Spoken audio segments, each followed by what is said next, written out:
Okay, ladies and gents, welcome to the live stream today, where the UK government are in meltdown right now. I have been watching all of these interviews today, reading all the news articles, just following, and actually I've done a ton of research for you just to show you the hypocrisy of what is being said. And of course, we are talking about the potential Elon Musk donation to the Reform Party, or to Nigel Farage, as everyone's calling it, but actually to the Reform Party. And we're just going to take a look at that, as well as what Starmer's calling electoral interference by a foreign country.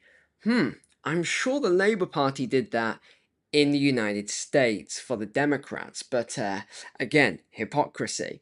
We're also going to have a quick look at some of these donations that Labour have been getting, which, by the way, if you look at all the other parties, Labour has been getting some pretty interesting donations, shall we say, leading up to the election. So, as usual, you know how these things go, of course. Let's get into these articles, and I think you're going to find the research today pretty interesting. So, firstly, thank you everyone who the new subscribers. We hit the milestone. We're aiming for 450,000 now. So let's see where we get to. This has actually just gone up 100 subscribers in the last 5 minutes, which is great. So here we go. Political donation rules need strengthening, says the head of the Electoral Commission. Why? They didn't need strengthening before, but they certainly do now that Reform is about to get this donation. Yes. So Labour MP seeks to block Elon Musk gaming the system. This is what they're saying now. Gaming the system over controversial rumoured 100 million. Well, we don't actually know the amount. It hasn't been mentioned. But they're saying now this is an attempt to subvert our politics, our political system. Other statements, this is not in the spirit or possibly the practice of our electoral law. And trying to find a way for foreign money to enter politics. Wow, I can't believe foreign money would ever enter our politics. They said it is illegal for a foreign citizen, someone who is not on the electoral register in the UK, to donate money directly, arguing that Elon Musk should not be able to donate to a UK political party, but he conceded that there are ways you can work the system. I'm concerned by that. Reform stood at the elections saying they were going to stand up for the people, not listened to. This doesn't make any sense. Look at this statement. And yet they are now running around the United States trying to secure funding from a foreign billionaire. Well, I think the two can still go hand in hand. If Reform are looking for funding so that they can beat Labour's funding, and believe me, they need all the funding they can get when you see the Labour funding and what they've been getting. Transparency International UK recently reported that £1 in every £10 declared as donations to political parties since 2000 came from unknown or questionable sources, while 10 companies have made 10.9 million worth of political donations since 2001 to Labour. So this is what is going on here. They're calling for the government to adopt recommendations here that would include a UK subsidiary, this is against Elon Musk, of an international company being prevented from donating more than the profits they make in the UK or a percentage of those profits. So, for example, Musk would not be able to donate more than the profits from the UK divisions. Okay, so they've suddenly decided that there needs to be this change of law. Is it legal for Elon Musk to give? He's not giving Nigel Farage, by the way. This is the Independent, of course, 100 million. So would it be legal? It could be. There are two routes where he could make a donation. First would be via a UK company owned by Musk, which would have to be declared. It doesn't matter whether or not the money was from revenues or profits generated in the UK. The same goes for some types of trust. So that's one option. The real test is whether he lives in the UK. He doesn't. So that's what they're saying. He doesn't live in the UK, so he shouldn't be able to. We're going to get on to Keir Starmer in a second and what this BBC article said. And then you might see a couple of surprising things here. Is it hypocritical for Reform to accept this donation? And they're saying that because they're British, populist, they shouldn't, and they reject global elites, they shouldn't be doing this. It's a conflict of interest. Well, not really. What we talk about are these three-letter organizations, or these billionaires who are trying to change all sorts of things. And they also said that Musk famously declined to attend the committee hearing. If you remember, let me just give you some context to this. This was back in July when the protests were going on. Protests, riots were going on, and they called on him to attend a committee. Now, this was at the exact same time as the Telegraph CEO was taken into custody and not allowed to leave, basically, wasn't under house arrest. And I said Elon Musk would have to be a fool if he gets on a flight into the UK after what all those Labour Party MPs said, that he should be extradited and thrown in jail, or thrown in prison, as we would say in the UK. So now they're saying, oh, he didn't turn up for this committee hearing. We tried to get him here. He didn't even turn up. Yeah, of course he didn't turn up. He's not an idiot. He knows what would have happened. So let's have a look at what BBC are obviously super biased, and talked about all these elitists, these people. The question is whether it would be legal, and whether it's legitimate. And they say it's not. It wouldn't. It wouldn't be legitimate or legal, and wants the law changed. Okay, so it's not legal, so why do they have to change the law then? You start reading all this stuff and you realize the absolute madness of some of the things they say. So they talk about how it's not right as well for, they actually said, can you imagine if Keir Starmer met with a billionaire and tried to gain support? And I was thinking, yeah, there's Keir Starmer, there's Bill Gates.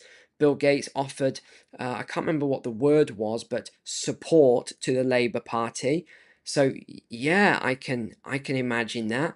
Who else did we see just recently? Oh, Larry Fink, head of BlackRock. Yeah, I can definitely imagine Keir Starmer meeting with all of these people and potentially getting donations. I mean, the BBC is so biased. It's only because they don't like Elon Musk. They didn't say this for any, the BlackRock files, all these huge people that were in the room, wasn't a big deal. So here's the Labour list, and we'll go through some of the donor lists here then. The top 20 donations to Labour: Esotricity Limited, £1 million.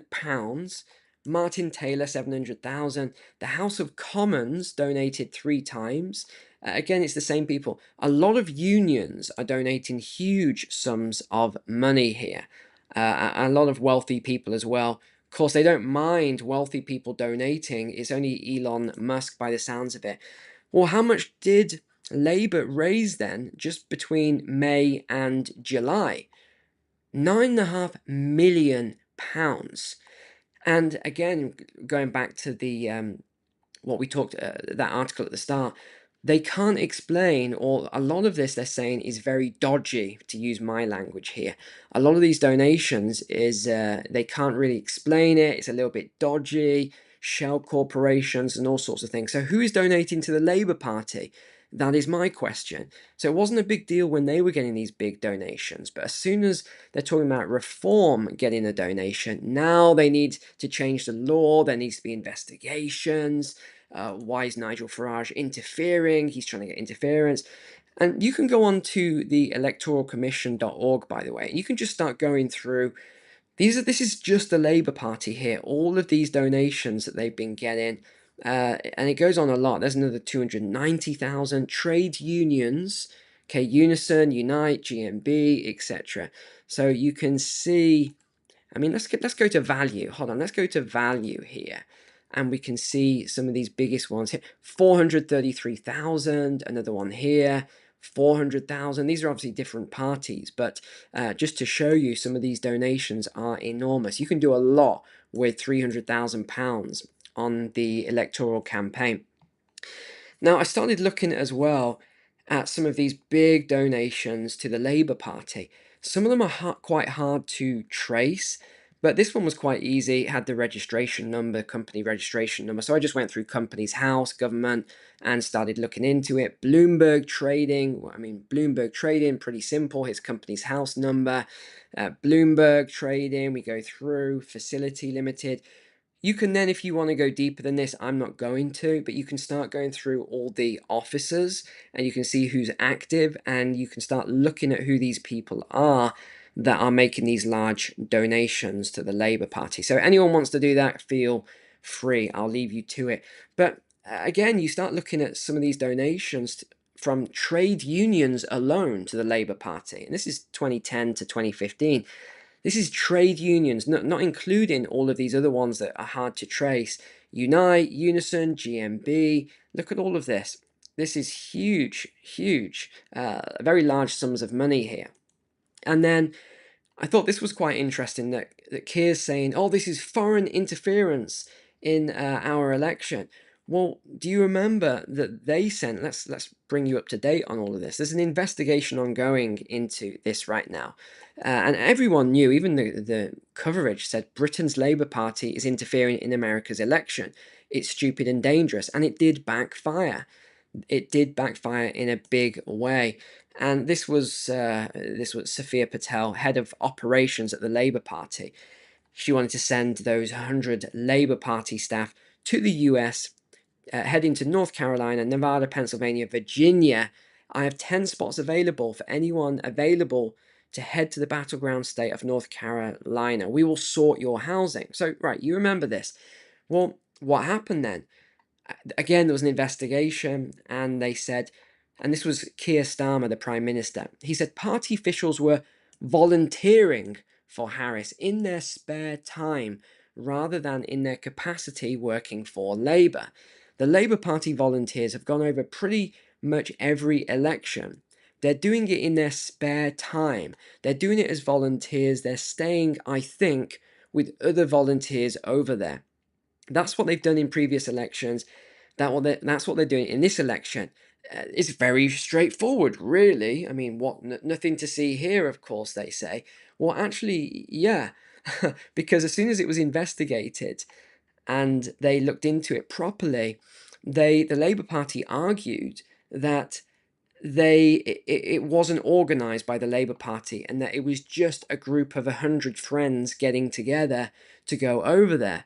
But the fact that that the head said we'll sort your housing showed that it was organised, and it was compensated. So they said, well, you can't really say it wasn't organised. So they've sort of brushed it under the carpet. And what else did they say? So this was a professor of law, political law.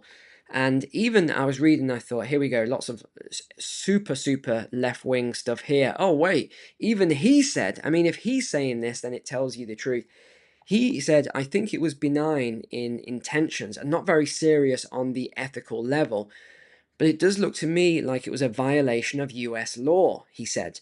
Most countries wouldn't want foreign political parties, again, parties, not even an individual, organizing involvement in their political processes. Okay, so we have it there in black and white. And look at all these articles. Starmer has got the backing of a billionaire BlackRock chief. This is Larry Fink. We got all sorts of articles on this that Larry Fink, Bill Gates, other people are backing him. But all of a sudden now they want to change the law. And Angela is pretty much almost there. I'll show you what they're talking about next year, cancelling elections. We've got to go through that. But if you look at, and this is an independent poll, by the way, IPSOS that did this poll. This is independent, so it's not biased or anything like that. This is the satisfaction rating with the current government, Labour. And bear in mind, they've only been in power a few months.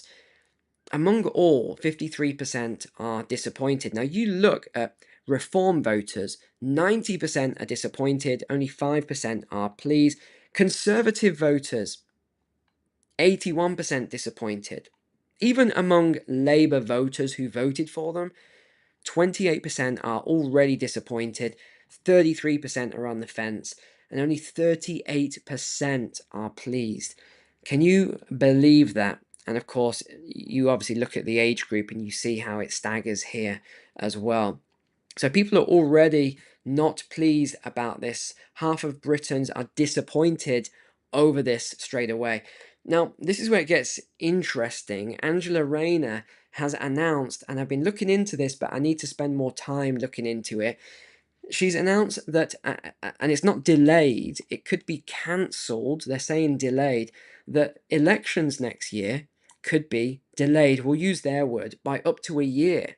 Why? Because what they're trying to do is consolidate power in different councils. And I'm sure this is going to benefit them. I'm almost certain them consolidating all the power with these different councils is going to benefit them. I can't see that they're doing this for any other reason than that. And Local Government Chronicle covered this. They were only given, here we go, counties were given an extraordinary deadline to cancel the elections. Again, they're using the right word. They only had 3 weeks to decide. And look at the date here, the 17th of December. Well, guess what takes place over 2 of these 3 weeks? It's Christmas and New Year. So they've deliberately done this over the Christmas period. So they already had an extraordinary short space of time to make a decision. And now they've got something like a week. And even then, that's not going to be long enough, because you know what it's like. They're going to have the Christmas, New Year fog. It's going to take them a while just to get their head back into it. So this is clearly some sort of a power grab, I think, is going on here. And voters are now more positive about reform than Labour. This is the other one. Look at this. They are super positive. If we look here, very positive here through. I mean, this is again an independent. This is from IPSOS. This is independent. Favourability towards politicians. Farage is up there. He's actually number 1 in the whole of the UK right now with 28% of the favour.